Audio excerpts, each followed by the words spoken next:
بسم اللہ الحمدللہ والصلاۃ والسلام علی رسول اللہ۔ آئیے قرآن سمجھیے آسانی کے ساتھ۔ پورا کورس 3 منٹ سیریز میں لیسن نمبر ہے 51 جس کے اندر ہم آج کا تعارف سیکھیں گے۔ ابھی تک آپ کمپلیٹ کر چکے ہیں آئیے قرآن اور نماز سیکھیے آسانی کے ساتھ، اور آپ نے تقریباً الحمدللہ 50% قرآن کے الفاظ سیکھ لیے۔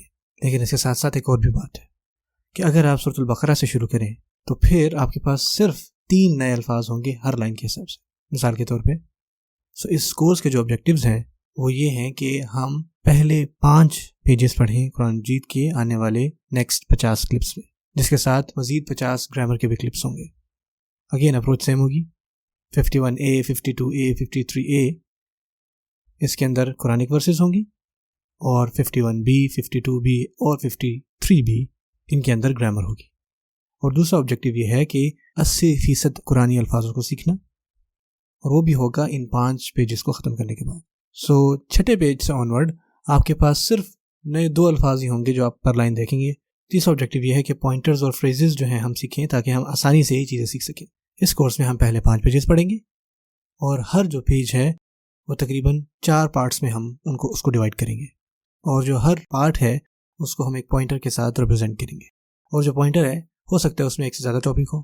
مثال کے طور پہ یہ ہیں وہ سارے پوائنٹرز پہلے پیج کے۔ ہم ان 5 پیجز کو اپنے ہاتھ کی 5 انگلیوں کے ساتھ بھی ریپرزینٹ کر سکتے ہیں، اور یہ سارے وہ پوائنٹرز ہیں جو ہم 5 پیجز میں پڑھیں گے۔ اس کو دیکھ کے پریشان نہ ہو، انشاءاللہ یہ سب آپ آہستہ سے سیکھیں گے۔ اور پوائنٹرز کی بہت زیادہ فوائد ہیں۔ مثال کے طور پہ آپ کو یہ کانٹیکسٹ دیتے ہیں کہ یہ جو نیا لفظ استعمال ہو رہا ہے وہ کیسے استعمال ہو رہا ہے۔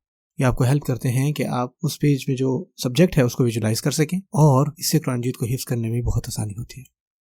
اور اس کے ساتھ ساتھ میں نے یہ بھی کہا تھا کہ ہم فریزز بھی یوز کریں گے، اور میں ہمیشہ اپنی ورک شاپس میں ایسے سوال پوچھتا ہوں کہ مثال کے طور پہ ان کا کیا معنی ہے، اور بہت تھوڑے لوگ جو ہیں وہ جواب دیتے ہیں۔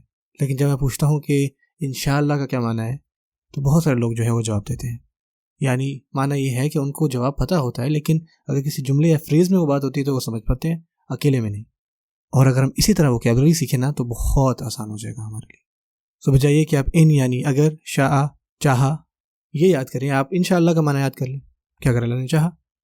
جو فریزز ہیں نا وہ زیادہ افیکٹو ہوتی ہیں لفظوں کو یاد کرنے میں اور لمبے عرصے تک ان کو ریٹین رکھنے میں، اور الفاظوں سے زیادہ ان کی سینس بنتی ہے جملے میں، اور وہ زیادہ انٹرسٹنگ ہوتی ہے۔ جب آپ کوئی بھی نیا فریز سیکھتے ہیں تو اس ٹائم آپ R5S10 لاؤڈ یوز کریں، اور یہ کیا ہے؟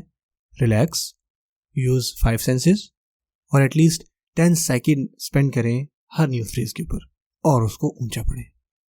اور چوتھا اور سب سے امپورٹنٹ آبجیکٹیو ہے کہ ہم اس سب کو اپنی زندگی میں اپلائی کیسے کر سکتے ہیں۔ اور 5واں آبجیکٹیو ہے کہ ہم ناقص افعال سیکھیں جو کہ تقریباً ہر لائن میں کہیں نہ کہیں آ جاتے ہیں، اور وہ بھی TPI کی مدد سیکھیں، اور اس کے ساتھ ساتھ 200 سے زیادہ قرآن ریلیٹڈ اسپوکن عربک سینٹینسز، جس سے ہماری گرامر مزید افیکٹو ہو سکتی ہے۔ جزاکم اللہ خیراً۔